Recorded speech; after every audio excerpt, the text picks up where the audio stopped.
का स्वर लेकर हम चरणों में आए प्रभुवर हम। आशीष पाने शांति निभाने शरण तिहारे आए हम।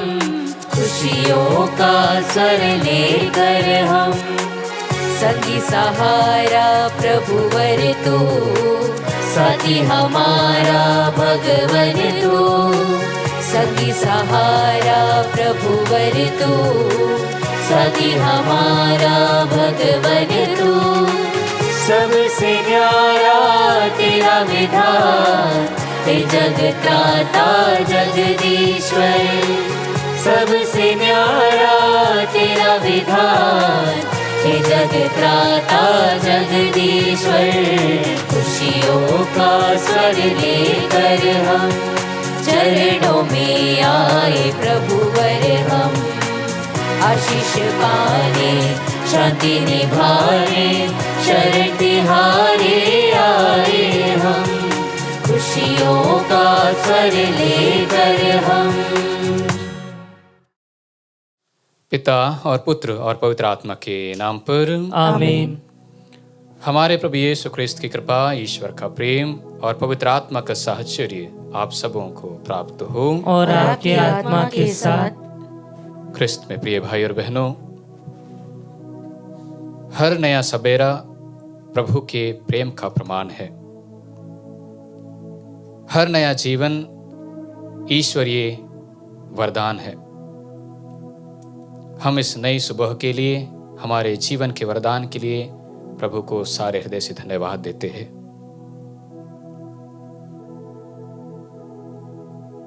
प्रवक्ता ग्रंथ अध्याय 5 पद संख्या 8 में प्रभु का वचन कहता है, शीघ्र ही उसके पास लौट आओ, दिन पर दिन विलंब मत करो। इस पवित्र बलि में भाग लेने के पूर्व हमें पश्चाताप के लिए आह्वान किया जाता है कि हम हो सकता है अपने गलत कार्यों के कारण, गलत सोच विचार के कारण प्रभु से दूर चले गए होंगे। ये सुनहरा अवसर है प्रभु के पास लौट आने का। आइए हम अपने अंदर झांक कर देखें, अपने अंतःकरण की जांच करें कि प्रभु के विरुद्ध, अपने भाई बहनों के विरुद्ध, अपने स्वयं के विरुद्ध मैं कहाँ तक सही हूं। किन बातों में मैं ईश्वर के विरुद्ध, अपने भाई बहनों के विरुद्ध गलत किया है। प्रभु मुझे क्षमा कर।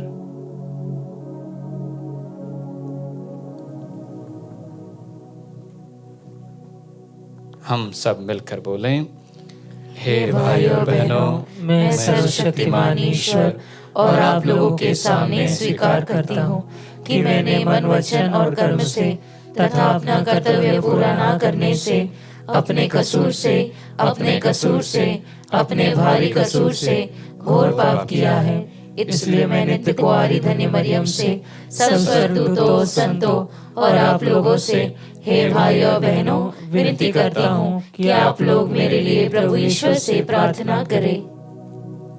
सर्वशक्तिमान ईश्वर हम लोगों पर दया करे और हमारे पाप क्षमा कर हमें अनंत जीवन प्रदान करे। आमीन। हे प्रभु दया कर, हे प्रभु दया कर, हे क्रिस्त दया कर, हे क्रिस्त दया कर, हे प्रभु दया कर। हे प्रभु दया कर। हम प्रार्थना करें। हे सर्वशक्तिमान सदा जीवंत ईश्वर, ऐसी कृपा कर कि हम सदा स्वेच्छा से तेरी आज्ञाओं का पालन करें और सच्चे हृदय से तेरे प्रताप की सेवा करें। हमारे प्रभु तेरे पुत्र यीशु ख्रिस्त के द्वारा, जो तेरे तथा पवित्र आत्मा के संग एक ईश्वर होकर युगानुयुग जीते और राज्य करते हैं। आमीन।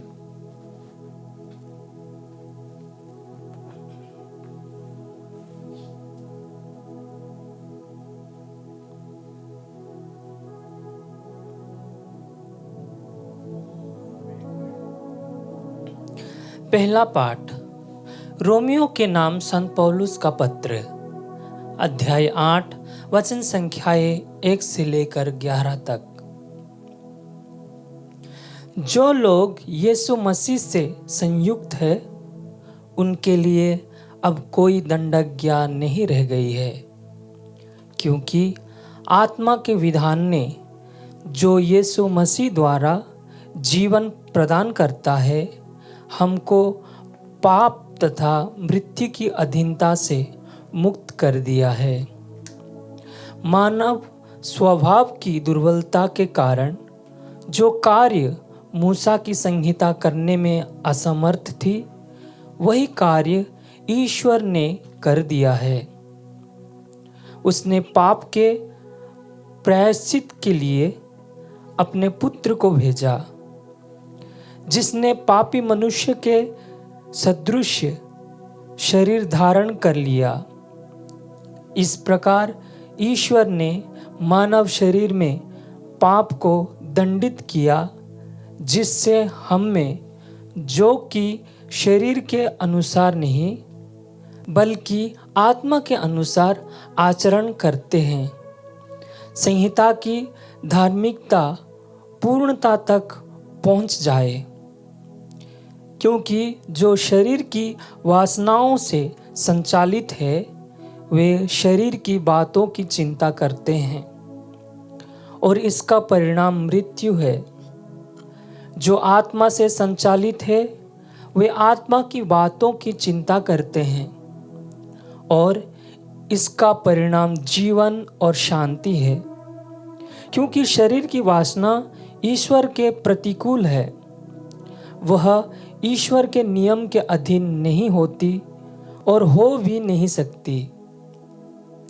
जो लोग शरीर की वासनाओं से संचालित है, उन पर ईश्वर प्रसन्न नहीं होता।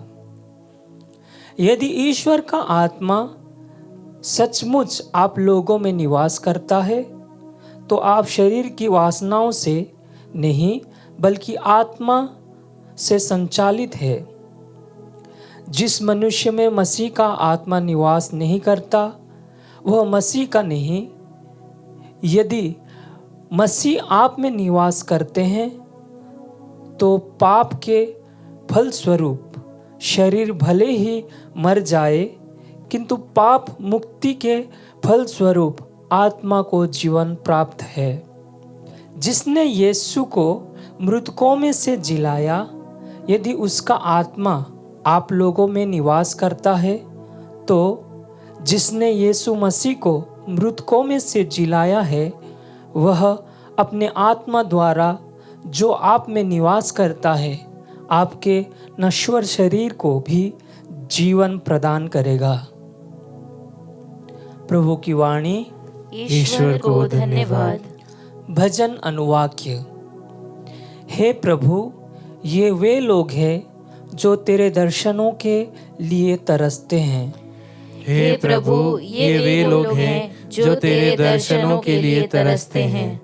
पृथ्वी और जो कुछ उसमें है, संसार और उसके निवासी, यह सब प्रभु का है, क्योंकि उसी ने समुद्र पर उसकी नींव डाली है।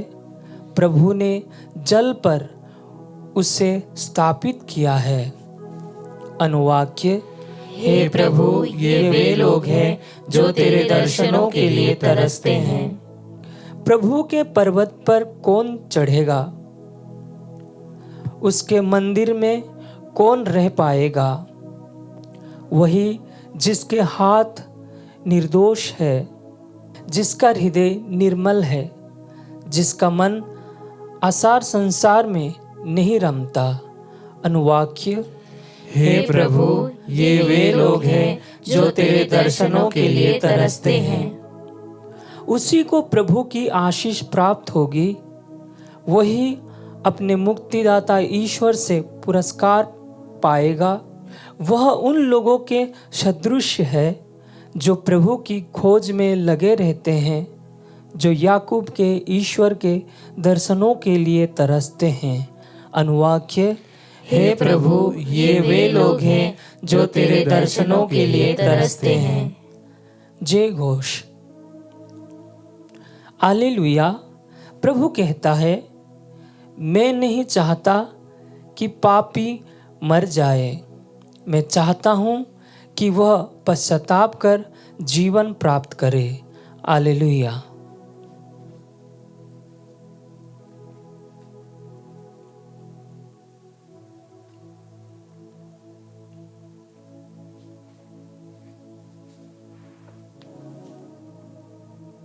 प्रभु आप लोगों के साथ हो और आपकी आत्मा के साथ। संत लूकस के अनुसार पवित्र सुसमाचार। हे प्रभु तेरी महिमा हो। अध्याय 13 पद संख्याएं 1 से 9 तक।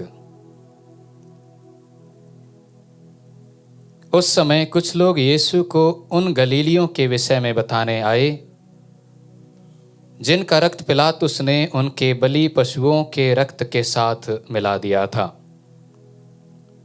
यीशु ने उनसे कहा, क्या तुम समझते हो कि ये गलीली अन्य सब गलीलियों से अधिक पापी थे, क्योंकि उन पर ही ऐसी विपत्ति पड़ी?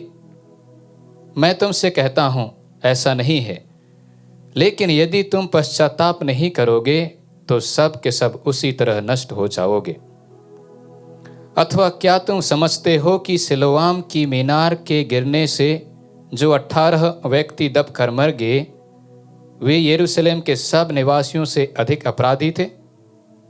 मैं तुमसे कहता हूं ऐसा नहीं है।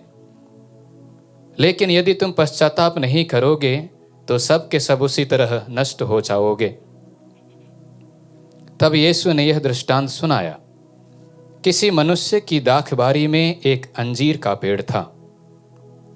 वह उसमें फल खोजने आया, परंतु उसे एक भी फल नहीं मिला। तब उसने दाखबारी के माली से कहा, देखो, मैं 3 वर्षों से अंजीर के इस पेड़ में फल खोजने आता हूं, पर मुझे एक भी नहीं मिलता। इसे काट डालो। यह भूमि को क्यों छेके हुए है? परंतु माली ने उत्तर दिया, मालिक, इस वर्ष भी इसे रहने दीजिए। मैं इसके चारों ओर खोद कर खाद दूंगा। यदि यह अगले वर्ष फल दे तो अच्छा, नहीं तो इसे काट डालिएगा। प्रभु का सुसमाचार। हे क्रिस्त तेरी स्तुति हो। क्रिस्त में प्रिय भाई और बहनों, आइए आज के पाठों पर हम मनन चिंतन करें। आज के पहले पाठ में हमें पढ़कर के सुनाया गया कि किस प्रकार प्रभु यीशु ख्रिस्त ने क्रूस पर हम सबों के पापों के लिए प्रायश्चित किया है। इसलिए हमें अब से आत्मा से संचालित होकर के अपना जीवन जीना है। मसीह को अपने जीवन में धारण करने के बाद हमें आत्मा से संचालित होकर के जीवन जीना है, ताकि वो मसीह हमें अंतिम दिन पुनः जीवित कर दे। सुसमाचार में मैं मुख्य रूप से 3 बातों को आपके सामने रखना चाहता हूं। सबसे पहले पश्चाताप का महत्व, दूसरा प्रभु हमें दोबारा चांस देते हैं, मौका देते हैं, और तीसरा है हम फल उत्पन्न करने के लिए बुलाए गए हैं। सबसे पहले हम लोग मनन चिंतन करते हैं पश्चाताप का महत्व।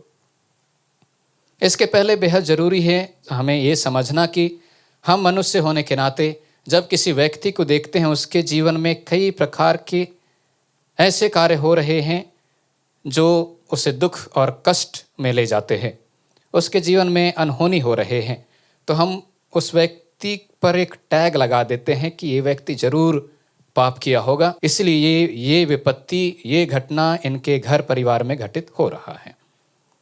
लेकिन बात ऐसी नहीं है। प्रभु जो दयालु है, जो दया सागर है, वो हमारे लिए कई मौके देते हैं सुधरने के लिए। इसीलिए प्रभु मत्ती के सुसमाचार अध्याय 5 पद संख्या 25 में कहते हैं, वो भले और बुरे दोनों के लिए सूरज उगाता है, धर्मी और अधर्मी दोनों के लिए पानी बरसाता है। वो हमें सुधरने का मौका देता है। और हम कैसे सुधरेंगे? पश्चाताप करेंगे तब। यूहन्ना बपतिस्ता अपने मिशन की शुरुआत इसी शब्द से करते हैं। मत्ती के सुसमाचार अध्याय 3 पद संख्या 2, पश्चाताप करो, स्वर्ग का राज्य निकट आ गया है। स्वयं प्रभु यीशु ख्रिस्त ने इस बात को बहुत अच्छी तरह से अपने मिशन कार्य के पहले समझा, और मार्कुस के सुसमाचार अध्याय 1:15 में यही बात को हम सुनते हैं, पश्चाताप करो, स्वर्ग का राज्य निकट आ गया है। और इसीलिए बाद में भी प्रभु यीशु इस संसार से विदा होने के पूर्व अपने प्रेरितों पर फूंक कर पवित्र आत्मा को भेजता है और कहता है यूहन्ना के सुसमाचार अध्याय 20:23 में कि तुम जिन लोगों के पाप क्षमा करोगे वे अपने पापों से मुक्त हो जाएंगे, किंतु जिन लोगों के पाप तुम क्षमा नहीं करोगे वे अपने पापों से बंधे रहेंगे। कहने का मतलब, जब हम पश्चाताप करते हैं हम पाप के भयानक परिणाम जो मृत्यु है उससे बच जाते हैं। दूसरा बिंदु हमारे मन चिंतन के लिए है, प्रभु हमें दूसरा मौका देते हैं। God gives a second chance. आज प्रभु एक दृष्टांत सुनाए, उसमें एक अंजीर के पेड़ का जो दृष्टांत है वो हमारे सामने रखा गया है। ये अंजीर का पेड़ बहुत वर्षों तक कैसे ही खड़ा था और उसमें एक भी फल नहीं मिला, और फिर इस वजह से उसे काट डाला जाना चाहिए था। लेकिन यहाँ पर देखते हैं हम कि उसे एक और मौका दिया जाता है, एक और मौका दिया जाता है। प्रिय भाई और बहनों, हम में से कई जन कई बार वाहन दुर्घटना से बचे होंगे, कई बार सोचे होंगे कि आत्महत्या कर लेनी चाहिए, प्रभु ने हमें बचाया है। कई बार ऐसे घटनाओं से बचे हैं जहाँ पर हमारी मृत्यु निश्चित थी, ये प्रभु की महान कृपा है। कई बार हम लोग हो सकता है खतरनाक बीमारी से गुजरे होंगे, प्रभु ने हमें सेकंड चांस दिया है, दूसरी मौका दिया है। क्या हम प्रभु के प्रति कृतज्ञ हैं? प्रभु दूसरा मौका जरूर सुधरने के लिए देते हैं, लेकिन I mind you there is also a last chance, एक आखिरी मौका भी है। इसलिए मैंने शुरुआत में प्रस्तावना में कहा, हमें प्रभु के पास शीघ्र ही लौट आना है, दिन पर दिन विलंब नहीं करना है। प्रभु हमें क्यों ये मौका देता है बार बार? ताकि हम फल उत्पन्न करें। यूहन्ना के सुसमाचार अध्याय 15:16 में प्रभु ने कहा है, तुमने मुझे नहीं चुना बल्कि मैंने तुम्हें चुना है। क्या के लिए? फल उत्पन्न करने के लिए, ताकि तुम फल उत्पन्न करो और तुम्हारा फल बना रहे। हम सभी फल उत्पन्न करने के लिए, प्रभु के राज्य के विस्तार के लिए ही बुलाए गए हैं। लेकिन ये पाप हमारे लिए एक बाधा बन जाता है। हम कभी कभी आलस्यपन का जीवन जीते हैं। प्रभु हमें बार बार मौका देते हैं, लेकिन हम सोचते हैं हमें और मौका मिलेगा, और मौका मिलेगा। हम इस धरती का बोझ बन करके जीवन ना बिताएं प्रिय भाई और बहनों, बल्कि हमारे इस धरती पर आने का मकसद समझें। प्रभु ने हमें एक दूसरे की मदद करने के लिए, फल उत्पन्न करने के लिए, सुसमाचार का प्रचार करने के लिए बुलाया गया है। आइए हम प्रभु से प्रार्थना करें कि प्रभु हमें आपके प्रति सदैव ईमानदार रहने के लिए मदद कर। हम पश्चाताप करते हुए पश्चाताप का सही फल उत्पन्न करें और आपसे जुड़े रहें।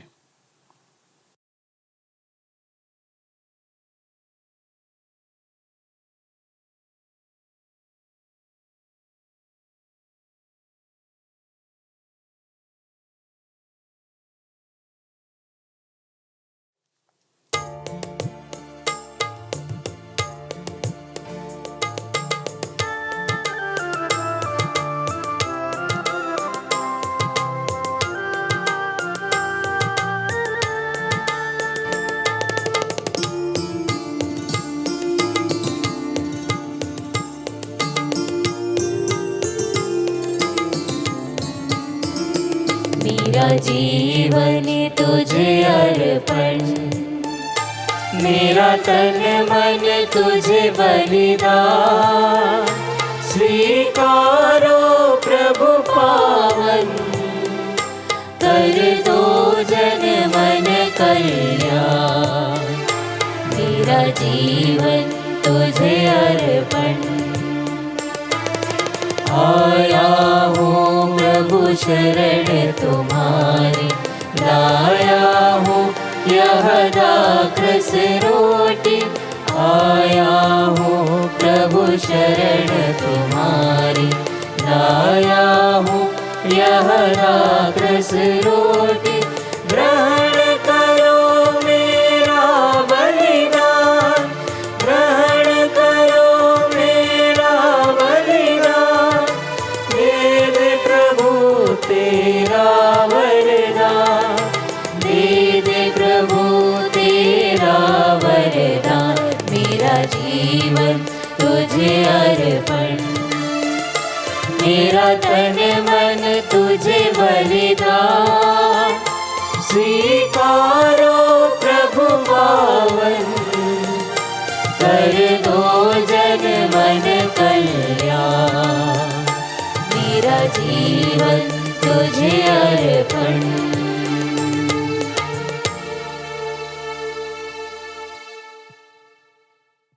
प्रिय भाई और बहनों, प्रार्थना कीजिए कि सर्वशक्तिमान पिता ईश्वर मेरा और आप लोगों का यह बलिदान स्वीकार करें। प्रभु अपने नाम की स्तुति तथा महिमा के लिए और हमारे तथा अपने समस्त पवित्र कलीसिया के लाभ के लिए आपके हाथों से बलिदान स्वीकार करें। हे प्रभु, इन बलिदानों के साथ अपने भक्तों की प्रार्थनाएं भी स्वीकार कर भक्ति के इन कार्यों द्वारा हम स्वर्ग की महिमा के सहभागी बन जाएं, हमारे प्रभु ख्रिस्त के द्वारा। आमीन। प्रभु आप लोगों के साथ हो और आपकी आत्मा के साथ। प्रभु में मन लगाइए। हम प्रभु में मन लगाए हुए हैं। हम अपने प्रभु ईश्वर को धन्यवाद दें। यह उचित और न्याय संगत है। हे प्रभु पवित्र पिता, सर्वशक्तिमान और शाश्वत ईश्वर, यह वास्तव में उचित और न्याय संगत है। हमारा कर्तव्य तथा कल्याण है कि हम सदा और सर्वत्र अपने प्रभु ख्रिस्त के द्वारा तुझे धन्यवाद दें। पास्का के रहस्य द्वारा इन्होंने मुक्ति का कार्य पूरा करके हमें पाप और मृत्यु की दास्ता से मुक्त कर दिया और ऐसा गौरव प्रदान किया कि अब हम चुनी हुई जनता, राजकीय याजक वर्ग, पवित्र राष्ट्र और ईश्वर की निजी प्रजा कहलाते हैं। हे पिता, हम समस्त विश्व में तेरे महान कार्यों का बखान करते हैं, क्योंकि तूने हमें अंधकार से अपने अद्भुत प्रकाश में बुलाया है। इसलिए दूतों और महादूतों, सिंहासन और साम्राज्य, स्वर्गिक सेनाओं और शक्तियों के साथ मिलकर हम अनंत काल तक तेरा महिमा गान करते हैं।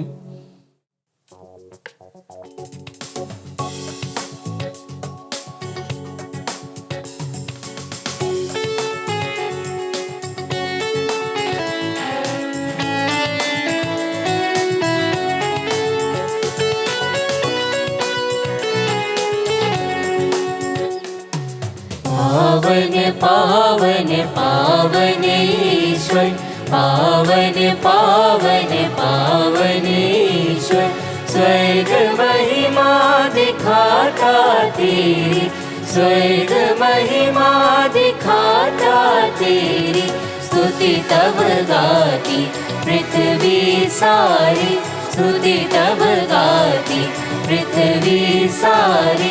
जय जय जय प्रभु जय हो तेरी, जय जय जय प्रभु जय हो तेरी। पावन पावन पावन ईश्वर, पावन पावन पावन ईश्वर।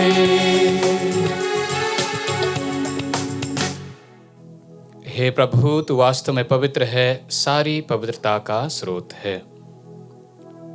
हम तुझसे प्रार्थना करते हैं तो इन उपहारों को अपने आत्मा के संस्पर्श से पवित्र कर दे कि हमारे प्रभु यीशु ख्रिस्त के शरीर तथा रक्त बन जाए। जब वे स्वेच्छा से मृत्यु के लिए सौंपे गए, उन्होंने रोटी ली, तुझे धन्यवाद दिया और रोटी तोड़कर उसे अपने शिष्यों को देते हुए कहा, तुम सब इसे लो और इसमें से खाओ, क्योंकि यह मेरा शरीर है जो तुम्हारे लिए बलि चढ़ाया जाएगा।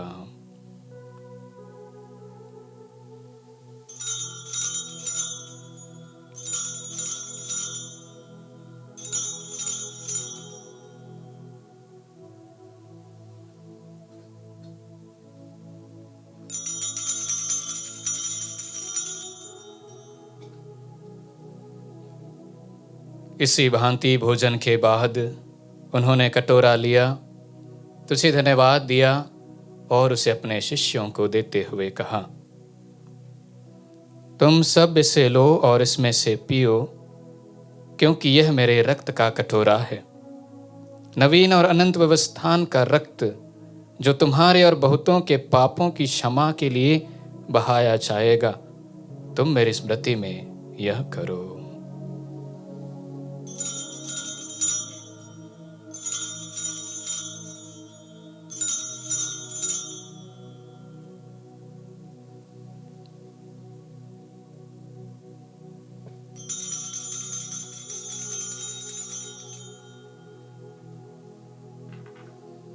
विश्वास का रहस्य।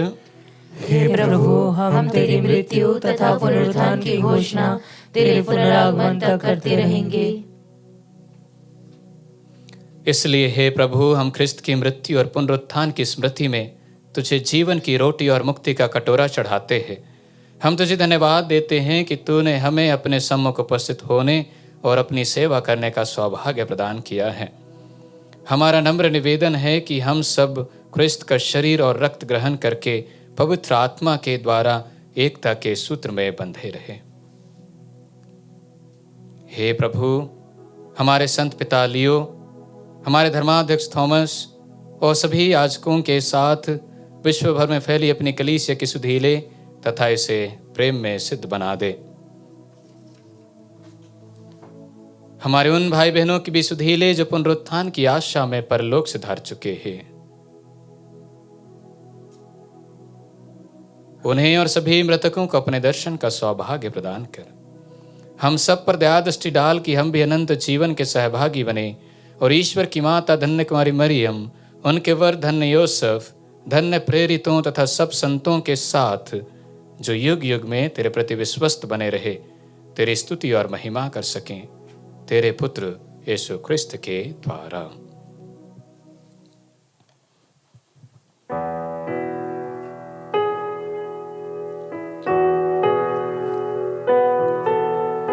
इन्हीं प्रभु ख्रिस्त के द्वारा,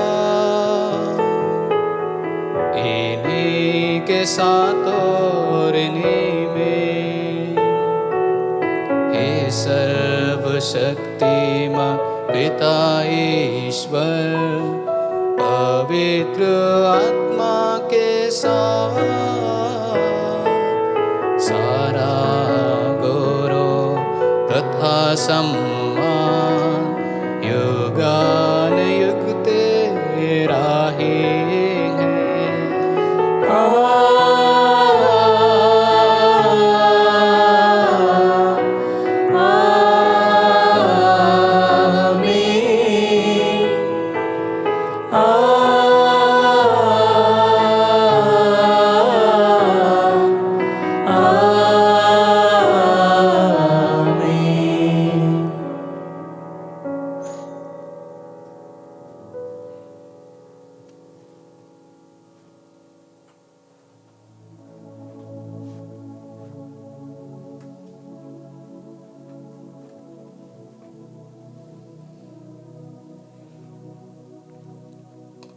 हम सब मिलकर पिता ईश्वर से प्रार्थना करें जैसे प्रभु यीशु ने हमें सिखाया है। हे हमारे पिता जो स्वर्ग में है, तेरा नाम पवित्र माना जाए, तेरा राज्य आए, तेरी इच्छा जैसे स्वर्ग में वैसे इस पृथ्वी पर भी पूरी हो।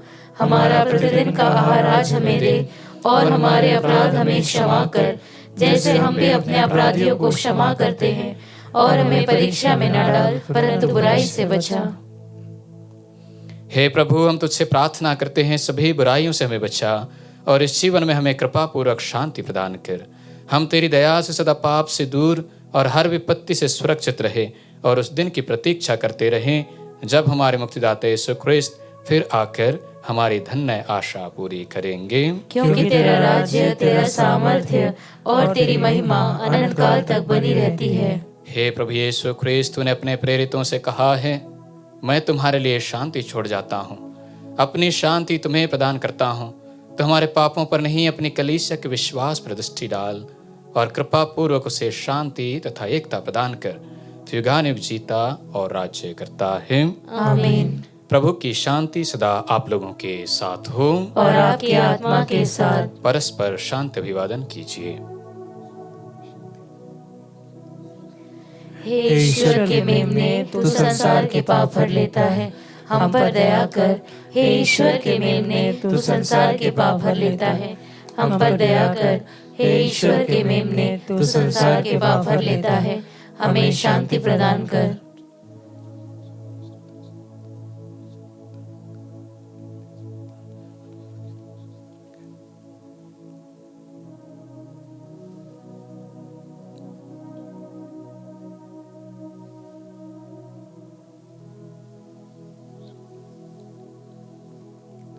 देखिए ईश्वर का मेमना, इन्हें देखिए जो संसार के पाप हर लेते हैं। धन्य है वे जो मेमने के भोज में बुलाए गए हैं। हे प्रभु, मैं इस योग्य नहीं हूँ कि तू मेरे यहाँ आए, किंतु एक ही शब्द कह दे और मेरी आत्मा चंगी हो जाएगी।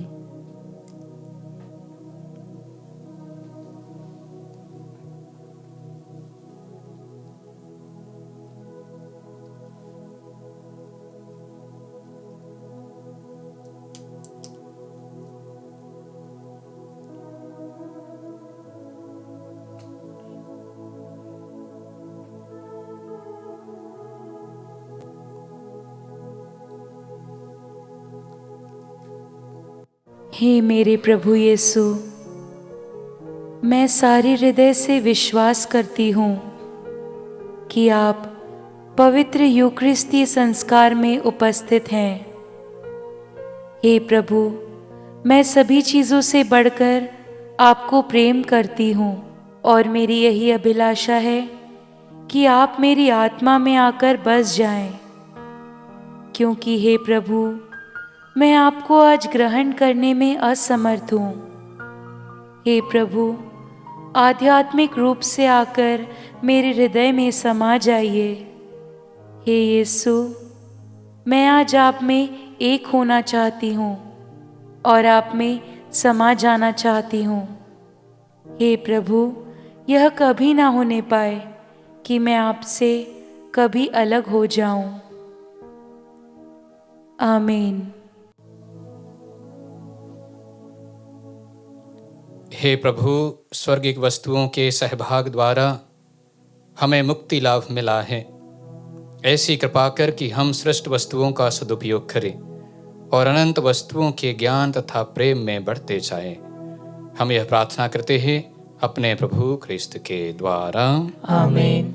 प्रभु आप लोगों के साथ हो और आपकी आत्मा के साथ। सर्वशक्तिमान ईश्वर पिता और पुत्र और पवित्र आत्मा आप सबों को आशीर्वाद प्रदान करें। आमीन। हम सब विदा लें, प्रभु के प्रेम में जीवन बिताएं। ईश्वर को धन्यवाद।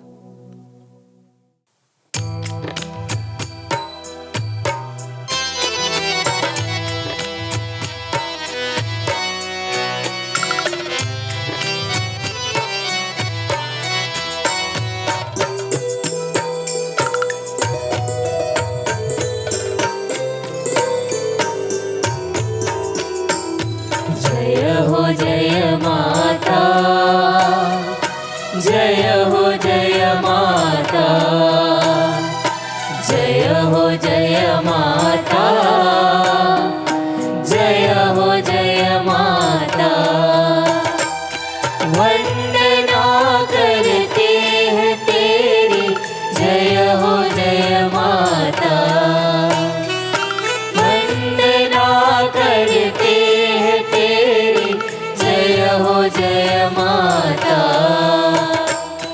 भटके राही की दिशा तू है सहारा,